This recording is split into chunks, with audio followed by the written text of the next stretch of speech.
Você já parou para pensar se o que você está fazendo de fato te faz feliz ou então se você está bem consigo mesma? É com essas indagações que eu me deparo de tempos em tempos e cá estou eu para falar um pouquinho sobre isso, porque eu prometi para mim mesma que 2025 seria o ano, já estamos no final de julho e nada do que eu imaginava, idealizava se concretizou e por um momento eu fico me perguntando, será que eu nunca vou conseguir sair do canto? Olá, eu sou a Mara, aqui do Entre Prólogos, também no Instagram, e hoje o vídeo vai ser um pouco diferente, vai ser para levar vocês para me conhecer um pouquinho melhor. Tô aqui em pé, num cenário que talvez é muito caricato para vocês, ou então bem conhecido lá do Instagram, mas para abrir o meu coração e tentar fazer uma coisa diferente, porque, gente, eu tô cansada da mesmice, eu tô cansada de sempre repetir as mesmas coisas, de que agora vai ser diferente e sempre continuar. Eu tenho o costume de trazer essas reflexões lá pro Entre Prólogos em forma de textos, um pouco de poesia, mas principalmente de contato, mas eu queria fazer esse vídeo para o YouTube, porque eu sinto que eu preciso me conectar mais com vocês, eu tô um pouco distante, então eu tirei o dia de hoje para gravar conteúdos e tentar abrir o coração. Tentar fazer uma carta aberta para mim mesma, que eu já fiz no Instagram, mas eu tava precisando falar em vídeo. Acontece que a gente sempre idealiza a vida perfeita. As pessoas perfeitas na nossa vida, o futuro perfeito, mas nada sai como a gente imagina e isso acaba sendo frustrante. Eu digo isso porque eu me formei recentemente em jornalismo, fiz um vídeo falando sobre o meu TCC, mas eu parei para pensar e perceber que talvez eu não seja feliz fazendo o que o jornalista faz, tipo sendo um repórter, que é o sonho de todo mundo que entra em jornalismo, ou então sendo âncora. Eu lembro que na minha última disciplina da faculdade, que era de telejornalismo, a professora me perguntou: o que é que vocês gostam no jornalismo? Como é que vocês se veem no jornalismo? E todo mundo dizia assim, o meu sonho é ser repórter, o meu sonho é ser um âncora, tipo a Renata Vasconcelos, e eu olhava para aquilo e pensava, não, eu gosto de escrever, mas eu não gosto de estar aparecendo na câmera, o que é bem irônico, até porque eu falo direto na internet, mas não como jornalista. E daí eu me pergunto, será que eu escolhi a profissão certa? Será que eu fiz a faculdade correta? Por um momento a gente fica cheio de indagações e acaba percebendo que a vida passa e a gente às vezes não faz as escolhas corretas. Recentemente eu decidi embarcar no mundo italiano, de tentar aprender o idioma sozinha. E, gente, tá sendo uma das coisas mais legais que eu já decidi fazer, porque eu adoro saltar de paraquedas, não literalmente, mas figurativamente, em algo novo, em poder aprender, em poder descobrir, me redescobrir. E é exatamente essa nova fase que está acontecendo nesse segundo semestre, principalmente porque eu não estou encontrando nenhum emprego. Gente, é uma carta realmente aberta. Se você chegou até aqui e não quer mais assistir esse vídeo, obrigada por ter assistido até aqui. Mas se você é igual a mim e tem ainda algumas incertezas dentro do seu coração, continue assistindo, porque eu espero que a gente possa dialogar, mesmo que seja uma conversa retórica. Então deixa eu contar, eu me formei em junho e desde então eu tava procurando vários empregos. Eu saí do meu último estágio em abril, eu tava no Tribunal de Justiça aqui de Alagoas, na assessoria de comunicação, que eu adorei. Foi algo muito novo fazer assessoria, assessorar uma pessoa pública, foi incrível. Mas eu não gostava do que eu fazia. Eu não gostava dos textos que eu tinha que produzir, porque quase todos os dias era algo muito institucional. Para vocês terem noção, eu sou muito apaixonada por cultura, turismo, viagens, livros, filmes, música, enfim, cultura é o que eu respiro, eu adoro história. Mas eu precisava falar sobre uma reunião que aconteceu, porque ia ter um evento, ou então eles iam implementar alguma coisa nova dentro da instituição e a gente precisava documentar isso com fotos, registros, entrevistas, etc. Mas eu não me sentia bem fazendo aquilo. Eu olhava para aquilo e eu achava chato. Com todo respeito a quem é da área jurídica, mas não é pra mim, não é exatamente a minha vocação, aquilo não me faz feliz. Então eu tava extremamente insatisfeita com aquele estágio. Então quando eles disseram que eu ia sair um mês antes do meu contrato acabar, porque eu ia ter férias, eu agradeci imensamente. Mas desde então tem sido uma luta, porque eu não consigo mais nenhum emprego. Eu não sei se isso é um incentivo para eu, de fato, parar de procurar empregos e focar no que eu gosto de fazer, que é criar conteúdo, ou se não, continua tentando que uma hora você chega lá. Eu realmente não sei. Mas eu me formei em junho, eu saí do estágio em abril, e de lá pra cá foram quase 4 meses de tentativas, acertos e frustrações. No primeiro mês, que eu tava sem emprego nenhum, eu consegui uma entrevista. Foi a primeira, assim, o primeiro salto que eu dei pra de fato dizer, não, talvez agora as coisas estejam fluindo. E daí era um processo seletivo que consistia em análise de currículo, prova e entrevista. E aí 3 pessoas iam se classificar, mas apenas uma ia ser aprovada pra ficar com a vaga, porque só tinha uma vaga. Eu fiquei em segundo lugar. Eu não passei. E eles disseram assim, não, talvez tenha oportunidade em outro momento, a gente pode chamar caso o aprovado não bata com as nossas expectativas. Mas eu desencanei, porque, gente, é muito difícil isso acontecer. Mas ok, vida que segue. Continuei colocando currículos. Não fui chamada pra nenhum. Semana passada, depois de 2 meses que aconteceu essa entrevista que eu relatei agora, eu fui chamada pra mais uma entrevista. E aí eu não passei. A recrutadora, ela elogiou, gostou muito de mim, falou que eu fui muito bem na entrevista e tudo mais, e que até sexta-feira eles iam entrar em contato. A entrevista aconteceu numa terça-feira e na quarta eu recebi a negativa. Mas dessa vez eu fiquei muito tranquila, eu fiquei de boa. Mas por um lado eu me perguntei, será que o problema é comigo? Será que o problema sou eu? Porque nada do que eu faço tá dando resultado, nada do que eu faço tá dando certo. E aí a síndrome do impostor, ela vem e se apodera da gente. E a gente se pergunta a todo instante, o que é que eu estou fazendo de errado? Como é que eu faço pra acertar? Mas aí eu paro, reflito e chego à conclusão de que a gente não é perfeito. A gente nunca vai acertar em todos os momentos, mas a gente precisa tentar. Pois é melhor a gente errar tentando do que a gente desistir. E é com essa máxima que eu tô tentando viver a minha vida desde então. Porque não é fácil a gente se deparar com muitas frustrações e se perguntar a todo instante o que é que eu estou fazendo da minha vida. Porque eu entrei na faculdade idealizando o futuro perfeito e depois da faculdade eu percebo que o mundo perfeito não existe. A gente tem que viver um dia de cada vez para de fato chegar ao momento de a gente estar satisfeita. Porque nunca estaremos, mas pelo menos a gente pode estar um tantinho assim satisfeita, sabe? E por que eu falo isso? Porque eu quero compartilhar mais do que eu gosto, do que eu amo, do que eu sei fazer, que é isso aqui. Mas às vezes eu fico empacada, porque tem tanta gente criando conteúdo, tem tanta gente que fala dos mesmos livros, que às vezes eu me sinto mais uma do mesmo, da mesma. Enfim, vocês entenderam. Mas, gente, é muito difícil estar desse lado daqui, porque, cara, a gente precisa se desdobrar em 1001 coisas. Quando foi que a vida ficou tão regrada assim, sabe? Para um Instagram a gente tem que se preocupar com o algoritmo, com o post perfeito, com o engajamento, com os comentários, com as curtidas, se a gente tá ou não ganhando seguidor. Mas isso tudo aqui era para ser divertido, isso tudo aqui era para ser prazeroso. Isso aqui era para ser algo que a gente olhasse, se identificasse e trocasse ideias. Mas não tá sendo assim. Então, eu fico com essas duas máximas. A pessoa formada que não encontra emprego e a pessoa que cria conteúdo e não ganha retorno. Gente, esse tem que ser o ano de mudanças, ainda é tempo. Então é por isso que eu tô fazendo esse vídeo, para mostrar que nunca é tarde para continuar, recomeçar, pegar aquela bolsa que a gente guardou com várias tralhas do nosso passado, das nossas incertezas e inseguranças, colocar ela nas costas e sair. E é por isso que eu realmente tô disposta a tentar, porque se a gente não sai do canto, a gente não chega a lugar nenhum.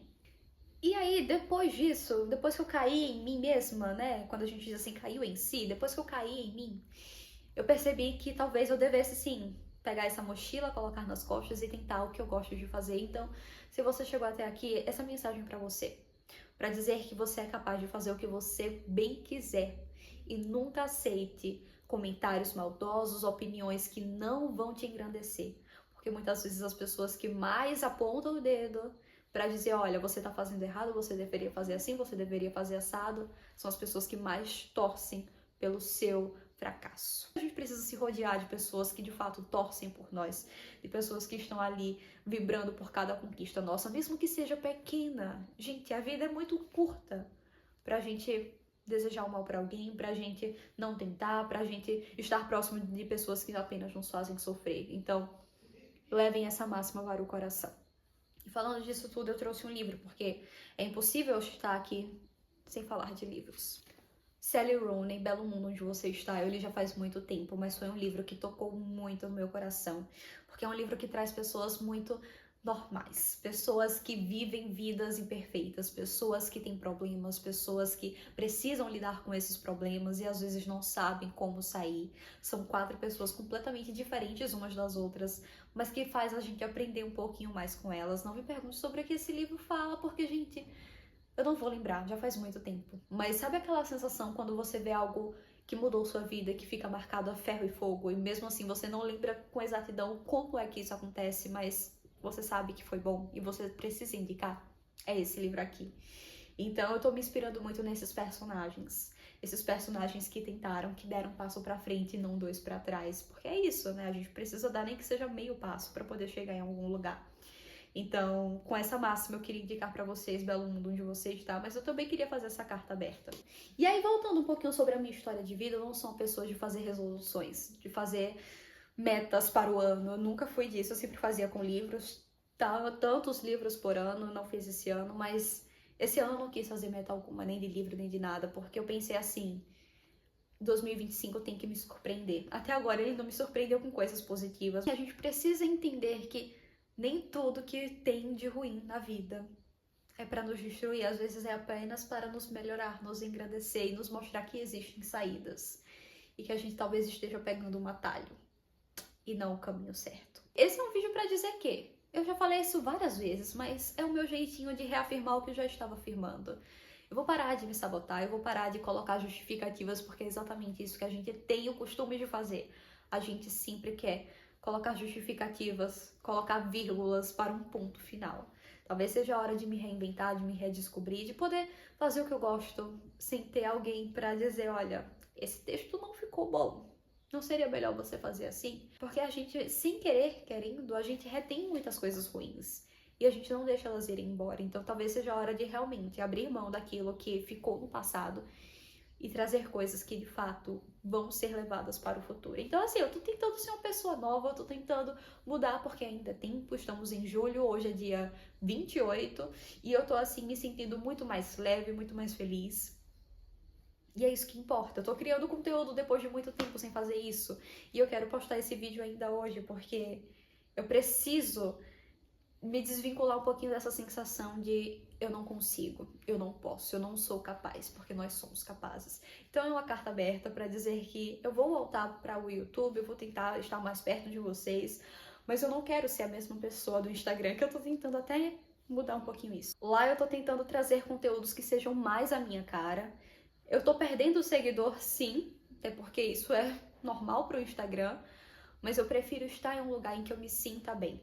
E se as pessoas não quiserem participar disso, uma pena. Espero que a gente se encontre num futuro, mas eu não quero criar conteúdo apenas para o telespectador, mas primeiramente para mim, porque eu já vivi por muito tempo tendo que agradar os outros, seja no trabalho, seja na faculdade ou em qualquer outra ocasião. Chegou o momento de eu me agradar em primeiro lugar, porque, gente, eu tô vivendo o melhor mês da minha vida em 2025, que tá sendo julho. Eu tô podendo me engrandecer, não no sentido snob da palavra, mas no sentido mais profundo. Eu tive leituras incríveis e não tinha nada a ver com literatura de romance, de fantasia, de investigação. Eu dediquei o meu mês de julho basicamente para leituras de livros religiosos. Eu sou católica. Foram livros que engrandeceram muito a minha espiritualidade, a minha fé. Então, isso me mostrou que eu devo tentar. E eu devo tentar ser eu mesma em todas as ocasiões. Porque por muito tempo eu fui um pouco assim, de separar a minha vida pessoal dos livros. E hoje eu percebo que não que eu queira mostrar tudo que a minha vida é, porque ela é uma vida super sem graça, mas eu queria poder um pouco unificar essas duas pessoas, até porque eu não sou uma pessoa em um canto e uma outra pessoa em outro lugar. Eu sou uma só. E é isso, por mais que a gente seja plural, a gente seja várias pessoas ao mesmo tempo, porque tem o eu leitor, o eu católica, o eu jornalista, o eu criadora de conteúdo, mas eu sou uma. Então por que eu me dividir, eu me segmentar em diversas partes para poder aparecer, sabe? Quando eu poderia ser todas elas em uma só. E quem não quiser estar aqui, até logo, mas quem quiser, essa sou eu, prazer. Então é por isso que eu tô tão feliz nisso, porque eu realmente parei, pensei e olhei E percebi que essa sou eu, é quem eu quero ser, quem eu quero mostrar. Eu não quero ser uma pessoa fragmentada, eu quero ser uma única pessoa com diversas facetas, mas com um coração que pulsa, um coração que tem anseios e que tem muitos sonhos para realizar. Dá até vontade de chorar falando isso, porque eu sou muito sensível. E olha só, falando em sensibilidade, já entrando nesse outro assunto, porque eu tô me sentindo muito à vontade para falar com vocês. Eu sempre vi a sensibilidade como algo muito ruim, como algo que é o meu maior defeito. Isso sempre, para mim, sempre foi um problema. Eu nunca consegui entrar em uma discussão, digamos assim, sem embargar a voz, sem chorar, sem me manter firme. Em algum momento da discussão, não discussão de trocar farpas nem nada, mas numa conversa mais acalorada, eu sempre fraquejava, eu sempre olhava pra isso e dizia, eu sou muito sensível, eu não posso ser assim, isso é péssimo, é o meu maior defeito. E aí, em um desses livros que eu estava lendo, né, com foco aí em aumentar um pouco mais a minha fé, eu me deparei com uma frase que me tocou bastante, que dizia que a sensibilidade não é um defeito. A sensibilidade é uma espécie de dom, de fazer com que a gente consiga sentir a dor do próximo, até mesmo mais forte do que a nossa. E aí eu olhei pra isso e fiquei... E não é que tem razão? Gente, tipo assim... Eu acho que esse é o grande problema do ser humano como um todo, sabe? A gente sempre quer encontrar defeitos, mas nunca as qualidades. E quando a gente encontra, de fato, as qualidades, a gente acha que isso é um problema, que isso é um defeito, que isso é uma falha aí na nossa humanidade, porque só eu sou assim. Porque todo mundo não é igual. E é aí que a gente percebe como nós somos únicos. E por sermos tão únicos, termos essa unicidade, a gente se torna uma pessoa diferente, a gente consegue enxergar os nossos problemas com outros olhos. Então, é isso. Foi uma carta de desabafo, foi uma carta aberta, mas eu me sinto muito mais feliz podendo falar sobre tudo isso, porque eu me senti mais humana e mais perto de vocês. Eu espero que vocês tenham me conhecido um pouquinho melhor, até porque eu não falei tanta coisa assim, né? Tem muita coisa que eu deixei de fora, mas era tudo aquilo que eu precisava falar. Eu não fiz nenhum roteiro, eu nunca faço roteiro para os meus vídeos, principalmente para esse. Tô olhando muito para baixo para ver se o microfone não descarregou. Nunca faço roteiro. E esse daqui eu não sabia nem como eu ia começar, mas eu conduzi tudo da forma que eu acho que era o que eu queria. Mas é isso. Leia o Belo Mundo onde você está, tire um momento de reflexão, pense um pouquinho sobre como é que você está lidando com a sua vida, se você está indo pelo caminho certo. Porque eu digo uma coisa pra vocês, eu ia terminar o vídeo agora, mas eu preciso voltar pra esse assunto. Quando eu ia prestar vestibular lá em 2018, eu achava que eu queria fazer medicina. E eu quase cometi esse erro. Sorte que a nota não deu. E aí eu fui para jornalismo, não passei no primeiro ano, no segundo ano eu passei, mas não foi para jornalismo, foi para relações públicas. E eu falei, eu vou dar uma chance, vai que eu goste da faculdade, vai que eu gosto das disciplinas, vai que eu me identifico de fato com a profissão. Não me identifiquei, troquei de curso para jornalismo, mas eu percebia que eu sempre quis escrever. Eu sempre quis contar histórias, mesmo que seja uma história jornalística. Mas escrever é o que me impulsiona, poder falar. E aí eu fiz jornalismo, eu gostei das disciplinas, eu gostava daquele clima de, nossa, o futuro me espera. E daí eu saí da faculdade e eu percebi que o futuro não era o que eu imaginava lá atrás. Mas isso me dá mais vontade ainda de continuar, sabe? Porque quando a gente passa por esses caminhos, quando a gente é criança, a gente imagina que a vida vai ser perfeita pra sempre. Daí a gente vai crescendo e vai percebendo que a vida não é bem assim, né? Que a gente sempre vai ter problemas. E esse é o porém. A gente acredita que, não, a vida, quando a gente tiver tantos anos, vai ser diferente. A gente nunca vai encontrar um problema. A gente vai ter problemas sempre. Na faculdade, no trabalho, em casa, na igreja, em qualquer lugar. A vida é feita de problemas, gente, mas a vida é feita de problemas que possam ser superados, porque todos eles podem. Então, assim, eu idealizava o mundo depois de formada, o mundo não era como eu idealizava, mas isso me dá ainda mais garra e vontade para persistir, continuar e ver onde é que a gente vai chegar, porque todos os caminhos precisam de um ponto de chegada e um ponto de partida. É isso. Acho que agora eu falei tudo. Se eu não falar, eu volto aqui com mais um desabafo, parte 2, porque a gente sempre vai ter assuntos para comentar. Então, obrigada por ter assistido até aqui. Espero vocês no próximo vídeo e no Instagram, @entreprólogos. E é isso. Tchau, tchau!